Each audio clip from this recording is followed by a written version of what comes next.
Hello everyone, welcome to Z chem chemistry classes. तो आज हम स्टार्ट करने वाले हैं अपनी नई सीरीज केमिकल काइनेटिक्स। बहुत इंपॉर्टेंट चैप्टर है सर। ये चैप्टर आपका 12th क्लास में भी आता है। एनईपी के द्वारा जो सिलेबस डिजाइन किया गया है बीएससी थर्ड सेमेस्टर में भी आता है।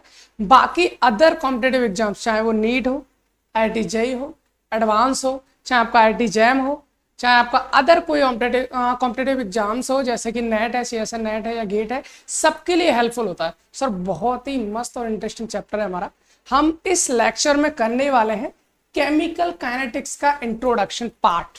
सर हम इसमें क्या पढ़ते हैं, क्यों पढ़ते हैं, इन सभी सवालों के जवाब। चलिए ठीक है, स्टार्ट करते हैं। Chemical kinetics. Sir chemical kinetics physical chemistry का पार्ट है। और जब भी हम केमिस्ट्री का नाम सुनते हैं ना तो हमारे दिमाग में ये चलता है, सर अगर हम केमिस्ट्री पढ़ने जाएंगे तो हम रिएक्शंस पढ़ेंगे, रिएक्शंस की स्टडी करेंगे।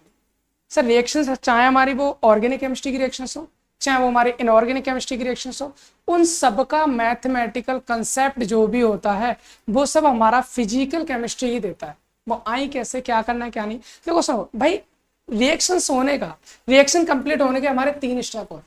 और वो 3 स्टेप कौन कौन से होते हैं हम उस वहीं से स्टार्ट करते हैं। ठीक है, यहाँ मैं बात करता हूँ किसी भी रिएक्शन की। सर मेरे को रिएक्शन की अगर मैं बात करूँ तो मेरे पास 3 क्वेरीज होते हैं। जैसे कि मैं किसी रिएक्शन को कर रहा हूँ, पहली क्वेरी तो ये होती है कि रिएक्शन होगी या नहीं होगी। भाई इसको मैं इसमें मिलाऊंगा, क्या ये दोनों रिएक्शन करेंगे या नहीं करेंगे, ये पहला क्वेश्चन होता है। अगर करेंगे तो कितनी स्पीड से करेंगे। भाई 1 मिनट में रिएक्शन हो जाएगी, ये 2 मिनट में रिएक्शन हो जाएगी, 5 मिनट में हो जाएगी, 10 मिनट में, 1 घंटा, 1 दिन, 1 महीना, कितनी देर में रिएक्शन होने वाली है। तो सर 2 क्वेश्चन तो ये हुए। पहला क्वेश्चन ये हुआ कि सर अगर हमारी रिएक्शन होगी या नहीं होगी। दूसरा, होगी तो कितने टाइम में होगी। तीसरा, अगर इतने टाइम में रिएक्शन हो भी रही है तो कितना हो रही है, क्या 100% जो हमने जितना रिएक्टेंट लेते हैं कि कंप्लीट का कंप्लीट हमारा प्रोडक्ट में चेंज हो जाता है या नहीं होता। सर ये 3 सवालों के जवाब फिजिकल केमिस्ट्री के 3 टॉपिक देते हैं और उन तीनों टॉपिक को हम करने वाले हैं। तो जिनमें से एक टॉपिक होता है हमारा केमिकल काइनेटिक्स। सर कौन कौन से सवाल बताए हमने। सवाल पहले हम सुनेंगे सवाल, उसके बाद ढूंढेंगे जवाब। पहले बात हमारे पास क्वेश्चन होता है सर फिजिबिलिटी ऑफ रिएक्शन। क्या होता है, feasibility of reaction. Feasibility of reaction का मतलब क्या है सर। फिजिबिलिटी ऑफ रिएक्शन का मतलब है कि सर रिएक्शन फिजिबल है या नहीं है, मतलब रिएक्शन होगी या नहीं होगी। पहला क्वेश्चन, ठीक है सर। दूसरा क्वेश्चन क्या था, दूसरा क्वेश्चन था sir rate of reaction. Rate of reaction, rate of reaction, reaction को मैं शॉर्ट में लिख देता हूं RXN। दूसरा क्वेश्चन हो गया हमारा rate of reaction. Rate of reaction का मतलब कैसा है, रिएक्शन कितनी स्पीड से हो रही है, कितने टाइम में हो रही है, वो सारी चीज। और तीसरा जो क्वेश्चन है हमारा वो है sir extent of reaction. Extent of reaction, reaction का एक्सटेंट, रिएक्शन का एक्सटेंट। रिएक्शन का एक्सटेंट का मतलब क्या है सर, रिएक्शन का एक्सटेंट मतलब ये है कि रिएक्शन अगर हो रही है तो कितनी हो रही है, 10% हो रही है, 20% हो रही है, 50% हो रही है, 60% हो रही है, कितना परसेंट हो रही है, वो सारी चीजें। तो सर रिएक्शन के 3 पार्ट हो गए। पहले रिएक्शन होगी या नहीं होगी, दूसरा होगी तो कितनी स्पीड से होगी, तीसरा हो रही है तो कितनी हो रही है। सर इन तीनों के जवाब हमारी केमिस्ट्री की 3 अलग अलग ब्रांच इन तीनों जवाब को देती है। पहला जवाब होता है हमारा फिजिबिलिटी ऑफ रिएक्शन, रिएक्शन होगी नहीं होगी। इसका जवाब देती है हमारी केमिस्ट्री की थर्मोडायनेमिक्स। थर्मोडायनेमिक्स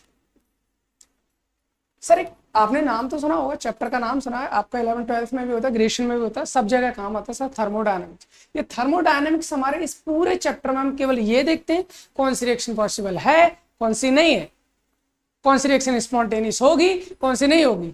इसके लिए delta G, delta S, delta G negative होना चाहिए, डेल्टा S पॉजिटिव होना चाहिए। अदर तो बहुत सारी चीजें होती है, मैं वो सारी चीजें अभी नहीं पढ़नी, जब हम थर्मोडायनेमिक्स स्टार्ट करेंगे तब पढ़ेंगे सर। ठीक है, पहली चीज हमें समझ में आ गई। फिजिबिलिटी हमें कहाँ पढ़ने को मिलेगी सर, थर्मो में। ठीक है, दूसरी बात रेट ऑफ रिएक्शन या इसके फैक्टर्स।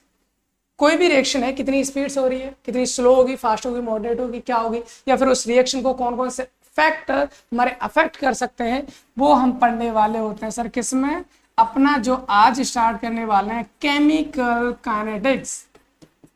तो मुझे लगता है काइनेटिक्स।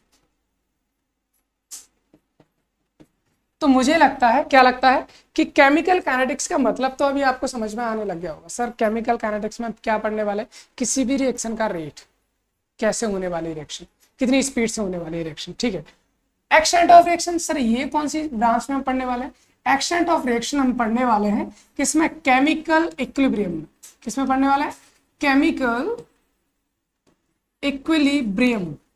सर केमिकल इक्विलिब्रियम भी आपको एक चैप्टर आपने नाम सुना है, पढ़ा होगा, है ना। तो ये सारी चीजों को हम पढ़ने वाले हैं। तो रिएक्शंस को हमारे 3 पार्ट्स में जो मैंने आपको डिवाइड करके बताया, रिएक्शन होगी या नहीं होगी, अगर होगी तो कितनी स्पीड से होगी, अगर होगी तो कितना होगी, इन तीनों को अलग अलग पार्ट बताते हैं। फिजिबिलिटी बताता है थर्मो, रेट बताता है काइनेटिक्स, और एक्सटेंट बताता है इक्विलिब्रियम। मुझे बात लगता है कि आपको इतनी सारी चीजें आपको समझ में आई होंगी। अब हम अपना चैप्टर स्टार्ट करते हैं, दैट इज केमिकल काइनेटिक्स। तो आपको यहाँ से सर एक चीज तो पता चल गई होगी, केमिकल काइनेटिक्स में हम क्या पढ़ने वाले हैं। केमिकल काइनेटिक्स में हम क्या पढ़ने वाले हैं ये पता चल गया ना सर? सीधा सीधा मुझे पता चल गया है कि इसमें क्या पढ़ने वाले हैं। सर केमिकल काइनेटिक्स में हम पढ़ने वाले हैं रेट ऑफ रिएक्शन। क्या पढ़ने वाले हैं? Rate of reaction and it's factor and its factors affecting the rate। क्या पढ़ने वाला सर? हम पढ़ने वाले रेट ऑफ रिएक्शन, किसी भी रिएक्शन का रेट कितना होगा, है ना, कितनी स्पीड से रिएक्शन हो रही है। दूसरा फैक्टर्स अफेक्टिंग द रेट, या रेट ऑफ रिएक्शन हम बोल सकते, किसी भी रिएक्शन को अफेक्ट करने वाले फैक्टर। सर मतलब क्या है इसका? रेट तो चलो समझ में आ रहा है कि स्पीड होगी रिएक्शन की, कितनी स्पीड से हो रही है, 1 मिनट में कितना हो रही है, 2 मिनट में कितना हो रही है, सब ठीक है। फैक्टर्स अफेक्टिंग का मतलब क्या है? ऐसे ऐसे फैक्टर जो रिएक्शन की स्पीड को बढ़ा सकते हैं, घटा सकते हैं। मान लीजिए कोई रिएक्शन हो रही है, मैंने टेम्परेचर बढ़ा दिया, रिएक्शन फास्ट होगी, तो फैक्टर हुआ ना। टेम्परेचर बढ़ाने पर रिएक्शन का रेट चेंज हो रहा है। या फिर मान लीजिए कोई कैटलिस्ट डाल दिया, या फिर हो सकता है कि मैंने लाइट डाल दी, मैंने कंसंट्रेशन बढ़ा दी, प्रेशर बढ़ा दिया, क्या होगा? इन सारे फैक्टर्स को अगर अप्लाई करूं किसी भी रिएक्शन पर, तो उस रिएक्शन का रेट बढ़ेगा या उस रिएक्शन का रेट घटेगा। यही सब हमें पढ़ना है, factors affecting the rate of reaction. Sir इस लेक्चर में हम दोनों चीज समझने वाले हैं। पहला रेट क्या होता है, दूसरा factor affecting the rate of reaction, यानी कि रिएक्शन को प्रभावित करने वाले कारक यानी फैक्टर्स के बारे में हम जानने वाले हैं। चलिए ठीक है सर, सबसे पहले हमारा क्वेश्चन आता है रेट ऑफ रिएक्शन क्या होता है ये बताइए। बहुत सिंपल सी चीज है सर, रेट ऑफ रिएक्शन क्या होता है? कैसे सिंपल है? रेट तो आपने पढ़ा होगा कहीं फिजिक्स में, जब हम 9th-10th में आते हैं तभी से रेट पढ़ना स्टार्ट कर देते हैं कि रेट है या वेलोसिटी है। हाँ, रेट ऑफ रिएक्शन को हम दूसरा नाम भी बोल सकते हैं, वेलोसिटी ऑफ रिएक्शन। क्या बोल सकते हैं? वेलोसिटी ऑफ रिएक्शन भी बोल सकते हैं आप, ठीक है। Velocity of reaction, rate of reaction बोलो या फिर वेलोसिटी ऑफ रिएक्शन बोलो, बात एक ही है। अब बात आती है कि रेट होता क्या है, ये तो हमें पहले से पता होता है। जैसे कि फिजिक्स में हम पढ़ते हैं कि स्पीड क्या होती है सर, या फिर वेलोसिटी क्या होती है, तो हम करते हैं कि जो इतने टाइम में हम कितनी डिस्टेंस कवर कर रहे हैं, वही तो होता है। अब यहाँ पर रिएक्शन उठ के तो जाएगी नहीं कहीं, ये तो होगा नहीं कि यहाँ से रिएक्शन उठ के वहां चलेगी, दूर चलेगी, फिर हम देख रहे हैं कितने टाइम में कहाँ गई। तो ऐसा तो कुछ होता नहीं। हमें रिएक्शन के माइंड में सिर्फ एक ही चीज चलता है, क्या चलता है सर? रिएक्शन किसको बोलते हैं? हमारे पास में रिएक्टेंट होते हैं, ठीक है, हमारे पास रिएक्टेंट होता है, और वही रिएक्शन करते हैं, और रिएक्शन करने के बाद क्या बना देते हैं? प्रोडक्ट बना देते हैं। भाई कोई भी रिएक्टेंट होता है हमारे पास, और रिएक्टेंट कन्वर्ट होकर किसमें चेंज हो जाता है? प्रोडक्ट में। इसी को हम रिएक्शन बोलते हैं। भाई हम ये कहना चाह रहे हैं रिएक्टेंट की कोई ना कोई कंसंट्रेशन, जैसे मान लीजिए मैंने शुरुआत में कह लिया कोई रिएक्टेंट है मेरा 100 ग्राम है, 100 ग्राम मैंने रिएक्टेंट ले रखा है, रिएक्शन स्टार्ट हुई, जैसे जैसे रिएक्शन होती रहेगी प्रोडक्ट की क्वांटिटी हमारी बढ़ती रहेगी और रिएक्टेंट की क्वांटिटी हमारी घटती रहेगी। एक टाइम इंटरवल के साथ होगा, टाइम चलता रहेगा, रिएक्टेंट की कंसंट्रेशन कम होगी, प्रोडक्ट की कंसंट्रेशन बढ़ती रहेगी। यानी ये पहले मान लीजिए 100 ग्राम था, ये तो 0 होगा जब टाइम हमारा 0 होगा। मैं अपनी तरफ से मान लेता हूँ, ऐसा कोई डाटा नहीं है। अगर मान लीजिए मैंने कहा 10 सेकंड बाद, कितने सेकंड बाद? 10 सेकंड बाद मैंने देखा कि अगर ये 100 ग्राम था, तो हो सकता है कि, या फिर मोल लेते हम, ग्राम नहीं लेते, 100 मोल ले लेते, या हमारे पास 100 मोल थे, बाद में हमारे कितने बन गए? यहाँ पर मैंने देखा कि 10 मोल बन गए, या फिर बोल सकते हैं 20 मोल बन गए, 20 मोल मर गए। तो यहाँ पर कितने बचे होंगे सर? यहाँ बचे होंगे 80 मोल, हम बोल सकते हैं ना।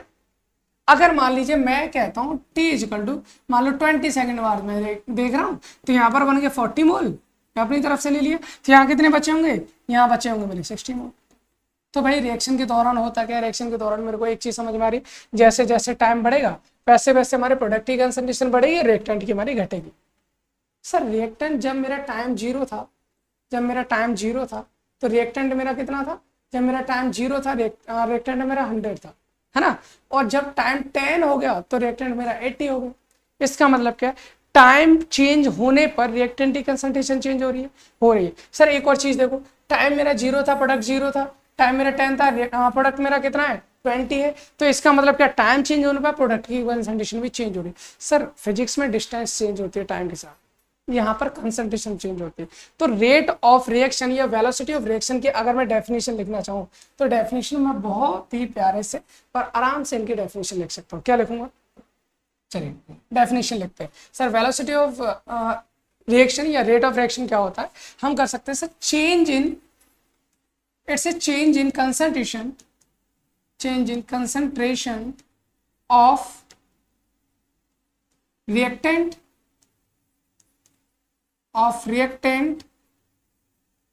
or product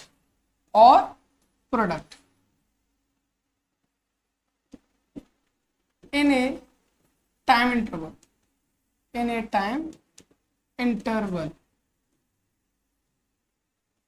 क्या मतलब है सर, मतलब ये है कि किसी भी रिएक्शन का रेट क्या होता है, हम ये कहेंगे सर ये कंसंट्रेशन में चेंज होता है। कंसंट्रेशन जानते हैं ना, सांद्रता जैसे हम हिंदी में बोलते हैं कि गाढ़ापन हम बोल सकते हैं, या फिर कंसंट्रेशन आपने पढ़ी होगी कहीं ना कहीं 11th-12th में पढ़ के आता है। अभी मैं उस चीज़ को बता नहीं रहा हूँ, सीधे सीधे बताते हैं, थोड़ा सा जब जरूरत होगी मैं एक्सप्लेन कर दूंगा। तो कंसंट्रेशन को आप, उम्मीद करता हूँ आपको पहले से पता होगा। तो change in concentration of reactant और product in a time interval, मतलब क्या है कि टाइम इंटरवल के साथ जितनी कंसंट्रेशन में चेंज हो रहा है, चाहे वो रिएक्टेंट हो चाहे वो प्रोडक्ट हो, प्रोडक्ट या रिएक्टेंट दोनों में से कोई भी हो सकता है, चाहे रिएक्टेंट ले लो या फिर प्रोडक्ट ले लो, प्रोडक्ट या रिएक्टेंट की कंसंट्रेशन में change with a change in time interval ही क्या कहलाता है, हमारा रेट। सर हमें इसका फॉर्मूला लिखना चाहें तो फॉर्मूला हम कुछ इस टाइप से लिखेंगे कि जो रेट ऑफ रिएक्शन है, रेट ऑफ रिएक्शन क्या हो जाएगा सर, रेट ऑफ रिएक्शन ये हो जाएगा change in concentration divide by taken time. मतलब ये क्या कह दिया, समझ में तो आया नहीं, अभी समझाते हैं क्या मतलब है इसका, ठीक है ना। मतलब ये सर किसी भी रिएक्शन का जो रेट होगा, वो होगा हमारा किस में, change in concentration divide by taken time. मतलब कंसंट्रेशन में कितना हो रहा है, कितना चेंज हो रहा है हमारा टाइम के साथ, इतने टाइम में कितनी कंसंट्रेशन चेंज हो रही है, जैसे कहते हैं ना इतने टाइम में कितना दूर गए, वो वेलोसिटी होती है। तो इतने टाइम में कितनी कंसंट्रेशन चेंज हो रही है वो हमारे क्या होगा, रेट। यानी rate of reaction is equal to change in concentration divide by change in time, या फिर हम कर सकते हैं टेकन टाइम, ठीक है ना। ये हो जाएगा हमारा क्या, रेट ऑफ रिएक्शन का एक फॉर्मूला। मुझे लगता है इस फॉर्मूले में कोई दिक्कत नहीं होगी, अगर दिक्कत हो भी रही है तो हम ये सारी दिक्कत अभी खत्म कर लेंगे, टेंशन ना लो, आगे हम चलते हैं। तो ये हो गया हमारा क्या, रेट ऑफ रिएक्शन। सर ये कंसंट्रेशन कितनी है, किसकी है, कंसंट्रेशन आपकी रिएक्टेंट की भी हो सकती है, प्रोडक्ट की भी। चलो कोई बात नहीं, हमें समझ में नहीं आ रहा सर, हम क्वेश्चन से करते हैं, क्योंकि जब तक हम चीज़ों को क्वेश्चंस के माध्यम से नहीं समझते तब तक हमें चीज़ें समझ में नहीं आती, ठीक है। चलो यहाँ पर हम जैसे मान लीजिए कोई रिएक्शन है मेरी, मैंने रिएक्शन नॉर्मल ले लिखी, मेरे पास में ए है और ए से बनना है कोई भी प्रोडक्ट, ये मेरा ए रिएक्टेंट है, ठीक है, और ए से मेरा कोई प्रोडक्ट बनना है। अगर मैं इस रिएक्शन के लिए मैं आपको दिखाता हूँ कि मेरा क्या है, रेट क्या होगा, तो रेट अगर मैं बात करूँ रेट ऑफ रिएक्शन, ये मेरा रिएक्टेंट है, ये मेरा प्रोडक्ट है। आप चाहो तो रिएक्टेंट की टर्म में रेट लिख लो, चाहो तो प्रोडक्ट की टर्म में रेट लिख लो। अगर आप रिएक्टेंट की टर्म में रेट लिखना चाहते हो तो आप क्या लिखोगे, change in concentration of A divide by change in time. देखो अगर आपको कंसंट्रेशन लिखनी है या उसकी एक्टिविटी लिखनी है आपको, तो यहाँ पर अगर हम बात करें केमिकल काइनेटिक्स में, तो आप उसकी कंसंट्रेशन को किससे दिखाएंगे, बड़े ब्रैकेट से दिखाओगे कुछ इस टाइप से। अगर मैंने बड़े ब्रैकेट में लिख दिया ए, इसका मतलब ए की कंसंट्रेशन होगी। अगर यहाँ पर मैंने कोई रिएक्टेंट लिख दिया, मान लो क्या लिख दिया, रिएक्टेंट, लिखा मैंने, लिखा यहाँ पर रिएक्टेंट, तो इसका मतलब क्या होगा, यहाँ पर रिएक्टेंट की कंसंट्रेशन होगी। अगर मैं इसके आगे लगा दूं डी, तो डी का मतलब क्या होता है, चेंज होता है, यानी कंसंट्रेशन में चेंज। तो यहाँ पर क्या है, जैसे यहाँ पर अगर मैं इसके लिए रेट लिखना चाहूँ तो मैं कैसे लिखूंगा, सर रेट हो जाएगा मेरा change in concentration change in concentration of A, यानी कि ए की कंसंट्रेशन में change, divide by change in time, change in time, change in concentration of A divide by change in time. एक तो ये मेरा फॉर्मूला हो सकता है सर, और कोई भी फॉर्मूला हो सकता है, बिल्कुल हो सकता है। ये तो मेरा रिएक्टेंट टर्म में था, मैं चाहूं तो इसका रेट को प्रोडक्टिव टर्म में भी लिख सकता हूं। अगर प्रोडक्टिव टर्म में लिखूंगा तो क्या हो जाएगा सर, रेट हो जाएगा मेरा क्या, change in concentration of product, change in concentration of product divide by change in time, change in time. Sir दो तरह से मैं फॉर्मूला लिखने की कोशिश कर रहा हूं, एक रिएक्टेंट की टर्म में और दूसरा मेरा प्रोडक्ट। अगर मान लीजिए रिएक्टेंट मेरा कौन है, ए है, और ए से हमारा प्रोडक्ट बन रहा है पी, तो इसके लिए रेट कैसे लिखूंगा, तो रेट को मैं आर से दिखा देता हूं, चेंज जो दिखाते हैं वो चेंज दिखाते हैं डी से, किससे दिखाएंगे, डी से। कंसंट्रेशन ऑफ ए का मतलब ये है ना, हम किसकी बात कर रहे हैं, रिएक्टेंट की, तो कंसंट्रेशन ऑफ ए हो गया हमारा, डिवाइड बाई dt, dt का मतलब चेंज इन टाइम।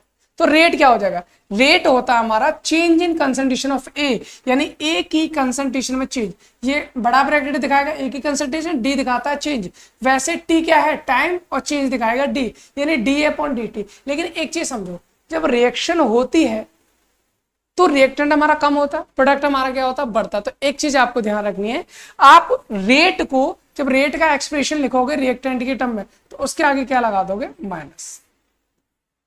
माइनस का मतलब ये नहीं है कि आपका रेट नेगेटिव में होगा, रेट नेगेटिव में नहीं होता, रेट तो ऑलवेज पॉजिटिव होता है, बट ये माइनस ये दिखाता है कि आपका जो कंसंट्रेशन है वो क्या हो रही है, डिक्रीज हो रही है। जैसे जैसे रिएक्शन बढ़ रही है कंसंट्रेशन उसकी क्या हो रही है, डिक्रीज हो रही है। तो भाई जैसे जैसे रिएक्शन आगे बढ़ेगी वैसे वैसे एक ही कंसंट्रेशन कम होती जाएगी, क्योंकि ये रिएक्टेंट है, दैट्स व्हाई हम क्या लगाएंगे यहाँ पर माइनस। सर अगर इसके प्रोडक्ट की टर्म में मैं रेट लिखना चाहूँ तो क्या लगूंगा, rate is equal to change in concentration of product, यानी P divide by change in time. अब देखो रिएक्शन के दौरान प्रोडक्ट तो बढ़ेगा ना, बढ़ेगा तो पॉजिटिव, तो इसका रेट हमारा क्या रहेगा, पॉजिटिव ही रहेगा, इसमें कोई नहीं, रेट चेंज नहीं करना है। तो मुझे लगता है इतनी बात आपको समझ में आई होगी। अच्छा अब इसको हम आगे से करके देखते हैं, जैसे कि मान लीजिए अब दोबारा से करो, ए से हमारा क्या बनना है, पी बनना है, तो इसके लिए रेट कैसे लिख सकते हैं सर, इसके लिए रेट जो होगा वो हमारा होगा change in concentration of A divide by change in time, यही होगा ना, क्योंकि ये रिएक्टेंट है दैट्स व्हाई माइनस लगा दो। और इसको हम इसके टर्म में भी लिख सकते हैं, अगर इसके टर्म में लिखूंगा तो क्या हो जाएगा, change in concentration of P divide by change in time. Sir ये हो गया हमारा रेट। मुझे लगता है इतनी सारी चीज आपको समझ में आई होगी। ठीक है आगे हम बात करते हैं, जैसे मान लीजिए अगर आपको कोई रिएक्शन अदर टाइप की दे दी जाती है, जैसे मान लीजिए ए प्लस बी और इससे आपका बन रहा है सी प्लस डी, ऐसे मान लीजिए भाई एक से ज्यादा रिएक्टेंट हो सकते हैं ना, अगर रिएक्शन कराएंगे जरूरी तो नहीं कि एक ही रिएक्टेंट ही रिएक्शन करेगा, एक से ज्यादा होगा, मैंने दो ले ली, मैंने दो रिएक्टेंट ले ली, उससे दो ही प्रोडक्ट बना डाले। अब क्या करूंगा सर, रेट एक्चुअल में क्या होता है, जितनी चीजें आपकी रिएक्शन में पार्टिसिपेट कर रही है रेट हर एक पे डिपेंड करेगा। रिएक्शन में ए रिएक्टेंट है, बी भी रिएक्टेंट है, तो आप ये नहीं कहेंगे कि ए पर ही रिएक्टेंट डिपेंड, रिएक्शन का रेट डिपेंड करेगा या बी पर ही करेगा, इन दोनों पर करेगा। तो कैसे करेगा सर, इनके लिए रेट कैसे नहीं, क्या ए केवल रिएक्शन का रेट बता सकता है, बिल्कुल बता सकता है, क्योंकि अगर ये वाली रिएक्शन पॉसिबल है तो अगर मैं ए को हटा दूं तो ये वाली रिएक्शन नहीं होगी, बी को हटा दूं तब भी रिएक्शन नहीं होगी, ये दोनों पे डिपेंड करेगी। अगर इसका मतलब क्या है, रिएक्शन के रेट को ए भी बता सकता है, बी भी बता सकता है, रिएक्टेंट तो बता सकते हैं, प्रोडक्ट भी बता सकते हैं, सी भी बता सकता है, डी भी बता सकता है। तो इन चारों का रेट हम चारों के टर्म में अलग अलग लिख सकते हैं। कैसे लिखेंगे सर, चारों की टर्म में अगर मैं रेट लिखना चाहूं तो मैं क्या कर सकता हूं, change in concentration of A divide by change in time लिख सकता हूं ना, change in concentration of A divide by change in time, क्योंकि ये रिएक्टेंट है तो सर क्या आएगा, माइनस आएगा। ये ए की टर्म में मैंने लिखा, अगर मैं बी की टर्म में लिखूंगा तो क्या लिखूंगा सर, इसको मैं बी की टर्म में लिख सकता हूँ, change in concentration of B divide by change in time. क्या बी रिएक्टेंट है, बिल्कुल है, रिएक्टेंट है तो क्या लगा देंगे, नेगेटिव। ओके अगर मैं सी की टर्म में लिखना चाहूं तो सर कैसे लिखूंगा, change in concentration of C divide by change in time. क्या है सी, प्रोडक्ट है तो पॉजिटिव रहेगा। आगे अगर मैं डी की कंसंट्रेशन लिखूंगा तो change in concentration of D divide by change in time. Sir इस तरह से हम क्या कर सकते हैं, हम कर सकते हैं किसी भी रिएक्शन का रेट फाइंड। आपकी कोई भी रिएक्शन दे रखी है, उसका रेट हमें निकालना है, चाहे कितने भी रिएक्टेंट हो, चाहे कितने भी प्रोडक्ट हो, उनके हर एक की टर्म में अलग अलग निकाल सकते हैं। याद क्या रखना है भाई, चेंज इन कंसंट्रेशन है divide by change in time करना है। कंसंट्रेशन किसकी चेंज, रिएक्टेंट है तो रिएक्टेंट, प्रोडक्ट है तो प्रोडक्ट।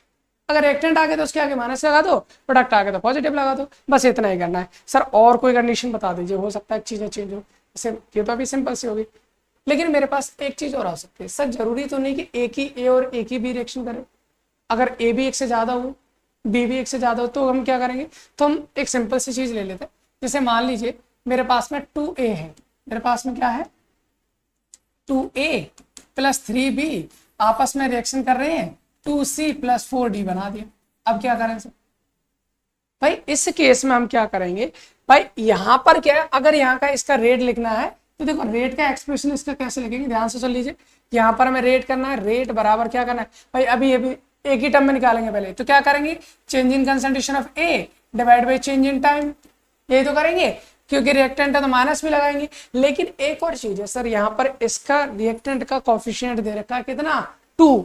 तो अगर जो भी कोफिशिएंट आपको दे रखा है उसको आप डिवाइड में ले आइए, क्या करेंगे 1/2। तो इसका रेट हम इस तरह से लिखेंगे एक ही टर्म, समझ में आ रहा।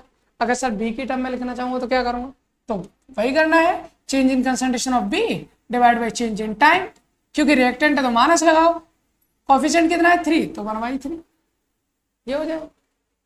सर इसका करना है, इसकी टर्म में तो क्या करेंगे, change in concentration of C divide by change in time, reactant product है तो पॉजिटिव रहेगा, कोफिशिएंट 2 है तो 1/2 कर दीजिए।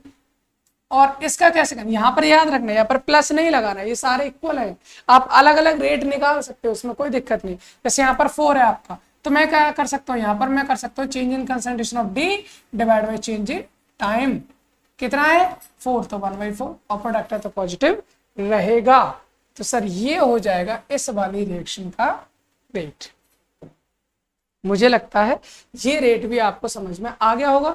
अब एक काम करते हैं, एक कोई रिएक्शन लेते हैं। सर ये तो हम ए बी के साथ खेल रहे हैं, अभी थोड़ी कुछ ना कुछ रिएक्शन लेके दिखाइए, तब हमें समझ में आएगा एग्जैक्टली हाँ कौन सी चीज़ हमारी कैसे होती है। जैसे मान लीजिए मैंने एक रिएक्शन ले ली, बहुत सिंपल सी रिएक्शन ले रहा हूँ मैं, आपकी फेमस रिएक्शन है, आपने सुना होगा कहीं ना कहीं, N2 + 3H2 है, ठीक है।